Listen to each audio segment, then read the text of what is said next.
Justice delayed is justice denied. Mao kini sagad natong mabati gumikan usab sa kahinay sa justice system sa atong nasod. Kamatuoran nini ang nagdasok ng mga binilanggo sa mga detention facility.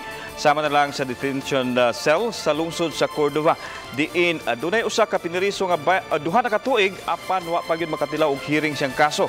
Dunay uban nga mulanat tago sa katuig apan wa pagyud ma-arraign ang ilang kaso. Ani akong Regional TV Presents.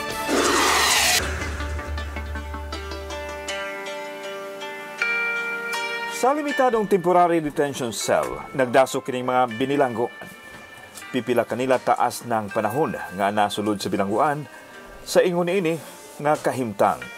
Apan, makapakugang kay naay binilanggo nga dulan duha ka tuig na wa pagyud masugdan ang hearing sa kaso. Ang iyang ugangan, mga misaysay niini. Ako ugangan sa usa ka piniriso yun nga magduha na ka tuig karong Marso, hantod karon wala pa siya hearing.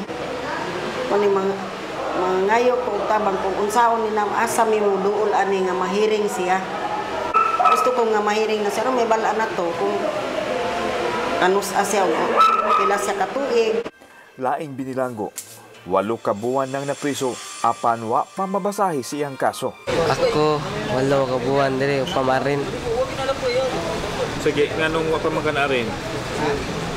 Wa nagliw ko kaso. Mahliw ko kaso ba para magawas ko diri. Para balin ko diri ba. Kasi kimitan diri, papuno kay diri. Ha? Puno kay diri lisod kay katugan. Ang usa ka 17 anyos pa kuno gustong mapabalhin sa kustudiya sa DSWD. Apan gikinahanglan pa nga mosunod sa proseso. Usa kaso nimo? 11-12. Ira edad nimo? DC City. Di-size pa kong dakpan. Sir? Anong nakakatulog? Tungkol sa drugs, sir. Hindi na ako pasagol nga rin, sir, kay daghang sakit na rin, sir. Silang tanan, naghuwat kanusa mulihok ang ligid sa hustisya. Ako si Alan Domingo. Kini ang akong short docu.